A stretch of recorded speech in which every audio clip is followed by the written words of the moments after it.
alim, nabi, rasul, kenapa mereka minta hidayah?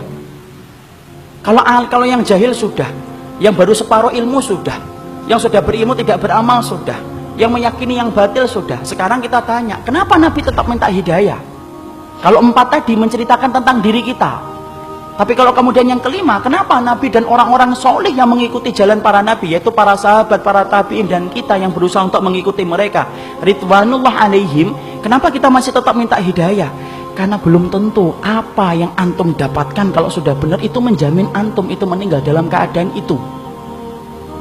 Kita apa pernah menjamin bahwasanya kita akan mati husnul khatimah dalam keadaan iman? Siapa yang menggaransi iman kita? Tidak ada. Minta hidayah supaya Allah itu memberikan istiqomah setelah kita dapat ilmu yang benar. Bukankah Allah menunjukkan lembaran-lembaran kehidupan sejarah, banyak orang yang mereka itu bertabur iman di awal kehidupan, tetapi mereka matinya murtad. Bal'am bin Ba'urah, apa kurangnya Bal'am bin Ba'urah? Hidup pada zaman Nabi Musa, di mana doanya dikabulkan oleh Allah setiap waktu-waktu yang sempit dan terdesak. Sampai Malik bin Dinar berkata, karena mujabud da'wah fi syada'id. Kalau sudah bicara tentang Bal'am bin Ba'urah, Masya Allah, doanya selalu dikabulkan oleh Allah dalam keadaan genting. Kata Malik bin Dinar rahimahullahu ta'ala ketika menafsirkan surat Al-A'raf 175. Tapi matinya murtad. Rajal Unfuah, sahabat Nabi, dipuji oleh Abu Bakar, dipilih oleh Abu Bakar untuk menjadi delegasi sunnah, mendakwahkan kepada Musailamatul al-Kadzab, matinya beriman, murtad. Ubaidillah bin Jahsy yang pernah menyelamatkan kehidupan agamanya sampai ke Habasyah, ketika Nabi masih di Mekah, ikut di dalam hijrah yang pertama, hijrah yang kedua ke Habasyah, beriman? Tidak, murtad di Habasyah. Kecintaannya minum khamr menjadikan dia murtad. Seorang muadzin yang diceritakan oleh Imam Qurtubi, murtad ketika kemudian tergiur dengan pesona seorang wanita yang dia lihat ketika adzan di tempat yang tinggi. Orang dulu ketika adzan naik ke tempat yang tinggi, melihat seorang wanita begitu cantik turun, ini gentle dia ini, turun, dia katakan dia cinta sama wanita itu. Wanita itu berkata, tidak bisa kamu ini, nerima kamu, karena kami Nasrani dan kamu Muslim. Loh, dengan apa saya bisa diterima? Berpindah kepada Nasara. Pindah, ikhwan. Murtad, meninggalnya di hari dia meninggal dunia, akan mencampuri istrinya, naik ke atap, kemudian jatuh. Belum sempat mencampuri wanita yang menjadikan dia murtad. Siapa yang menjamin? Ini yang kemudian kita khawatirkan. Minta terus hidayah. Kenapa kita minta hidayah walaupun kita itu sudah memelihara jenggot, sudah kemudian ngaji, istri kita sudah kemudian berhijab yang syar'i, kegiatan kita sering datang ke kajian ilmu, bertemunya kita dengan orang yang solih, terus kita menjaga hangatnya iman. Tapi kenapa kita tetap minta hidayah walaupun ikhtiar sudah kita lakukan? Karena tidak ada yang menjamin antum akan masuk surga kecuali Allah. Ya, makanya sampai dikatakan oleh Rasulullah, ada di antara kalian, fa inna ahadakum la ya'malu bi amali ahlil jannah hatta yakuna bainahu wa bainaha illa dhira'un fayasbiqu alaihi alkitab fayamalu bi amali ahli nari hatta yadkhuluha. Makanya sampai Nabi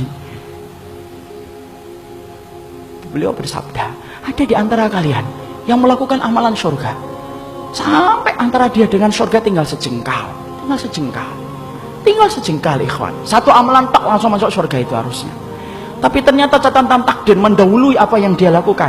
Lalu kemudian di akhir kehidupannya melakukan amalan penduduk neraka hatta yadkhuluha, sampai dia masuk ke neraka itu. Ada pula yang sebaliknya, fa inna ahadakum la ya'malu bi amali ahlin nar hatta yakuna bainahu wa bainaha illa dhira'un fayasbiqu alaihi alkitab fayamalu bi amali ahlil jannah hatta yadkhuluha. Nabi kemudian berkata sebaliknya, ada pula di antara kalian yang melakukan amalan penduduk neraka, terus sampai antara dia dengan neraka tinggal sejengkal tak, kata Nabi. Tetapi catatan takdir mendahului apa yang dia lakukan. Dia melakukan amalan penduduk surga sebelum meninggal dunia, lalu kemudian Allah masukkan ia ke dalam surga. Antum tahu Usairim bin Abdul Ashhal?